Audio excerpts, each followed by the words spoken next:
చూస్తున్నారుగా, అంబటి పక్కన ఏబీవి. అవును, ఇప్పుడు పరిస్థితులు మారినవి. ఎక్కడో కొడతా ఉంది కదా, కానీ అదే నిజం. అంబటి రాంబాబు, ఏబీ వెంకటేశ్వరరావు ఒకే వేదికపై పక్కన కూర్చున్నారు, పొగడ్తలు గుప్పించుకున్నారు. ఒకప్పుడు వారిద్దరూ ఉప్పు నిప్పు.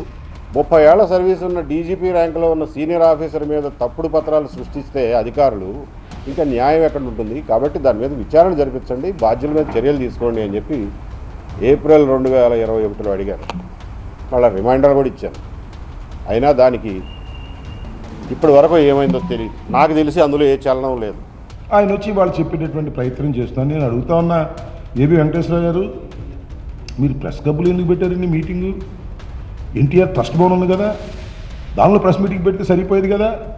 నువ్వు ఎప్పుడు చెప్పావు నువ్వు కాకి బట్టలు వేసుకోలేదు, పచ్చ చొక్కాలు వేసుకున్నావని? ఇప్పుడు కాదుగా, నేను అపోజిషన్లో ఉన్నప్పుడు, అధికార ప్రతినిధిగా ఉన్నప్పుడు అనేక సార్లు చెప్పా. ఒకసారి చూసుకోండి. చంద్రబాబు నాయుడు గారికి ఊడికం చేయటం తప్ప రెండో పని లేదు. నేను చెప్తున్నా, ఆయన అంటున్నాడు ఇంకా నేను ఐపీఎస్ అధికారిని, దేశ రక్షణ కోసం పోరాడిన వాడిని, ధైర్యంగా ఎదుర్కొన్నవాడిని, ఎంతోమంది క్రిమినల్స్ మీద అరికట్టే ప్రయత్నం చేశాను. నాకు ఈ పరిస్థితి, నన్ను ఈ సస్పెండ్ చేస్తారు. ఏందబ్బా నువ్వు చేసింది? నాకు అర్థం కాలేదు. చీఫ్గా ఉన్నప్పుడు ఏం చేసావు నువ్వు? పంచాయతీ చేశావు. 23 శాసనసభ్యుల్ని కొనే క్రమంలో నీ పాత్ర ఏంటి తెలీదా? మర్చిపోయావా? అప్పుడు అలా హై వోల్టేజ్ డైలాగులు పేల్చుకున్న ఏబీ వెంకటేశ్వరరావు, అంబటి రాంబాబు ఇప్పుడు ఒకే వేదికని పంచుకోవడం ఆసక్తికరంగా మారింది.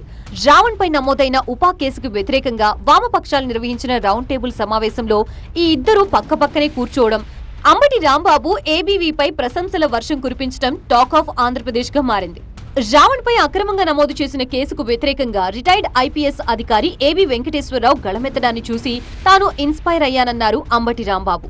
ఒకటి రమణమూర్తి గారిది, సరే నారాయణ గారు, మధు గారు అంటే వాళ్ళు ఖండించి తినాల్సింది. ఇలాంటి పౌర హక్కుల కోసం జీవితాంతం పోరాడినటువంటి శక్తులు కాబట్టి వాళ్ళు చేయాల్సిందే, వాళ్ళ ఐడియాలజీ అది. ఏబీ వెంకటేశ్వరరావు గారు మాట్లాడారు, being a IPS officer, retire అయిపోయిన తర్వాత చాలా విపులంగా ఇది తప్పు, రావణ్ మీద ఈ కేసు పెట్టడం అన్యాయం అని రిమాండ్ రిపోర్ట్ అంతా చదివి వినిపించి ఒక ప్రెస్ మీట్లో మాట్లాడిన తర్వాత నేను ఇన్స్పైర్ అయ్యాను.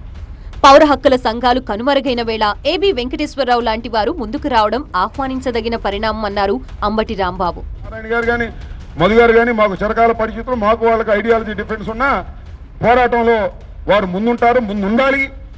అలాంటి పోరాటాలు మేమున్నా కూడా మా మీద కూడా పోరాటం చేశారు కదా మీరు, నేను కాదన్నామా చెప్తున్నా. సో మీరు పోరాటం ఆపడానికి సమాజానికి ప్రమాదం అని, దానితో పాటు పౌర హక్కులు ఈ మధ్యన కనిపించలా, అందుకని వెనక్కి వెళ్తున్నారు. కారణం నాకు తెలియదు. కానీ వాటి స్థానంలో సెంటర్ ఫర్ లిబర్టీ లాగా ఏబీ వెంకటేశ్వరరావు గారు లాంటి వాళ్ళు, ఇలాంటి వాళ్ళు కొంతమంది వస్తున్నారు. సంతోషం, వీళ్ళందరూ పెరగాలి. ఇప్పుడే కాదు, ప్రభుత్వాలు ఏవైనా మా ఉన్నా సరే మీరు పోరాటాలు చేయాలని, అలా పోరాటాలు చేస్తేనే ప్రభుత్వాలు లైన్లోకి వస్తాయి. ఇవాళ మరోవైపు తనని తిట్టిన వారిని వదిలేసే గుణం తనకి ఉందన్నారు ఏబీ వెంకటేశ్వరరావు. నిబంధనలకి వ్యతిరేకంగా రావణ్ పై ఎఫ్ఐఆర్ ఫైల్ చేసినందుకే తాను స్పందించానన్నారు ఏబీవి. నేనైతే జనరల్ గా పట్టించుకోను. ఓకే, వాళ్ళ ఇష్టం, వాళ్ళు ఏదో మాట్లాడుకుంటారులే.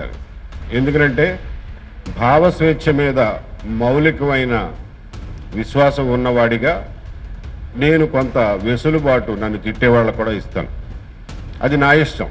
కొంతమంది సెన్సిటివ్గా ఉండొచ్చు, వాళ్ళు చిన్న మాట అన్నా కానీ నొచ్చుకోవచ్చు, వాళ్ళు కేసులు పెట్టుకోమనండి.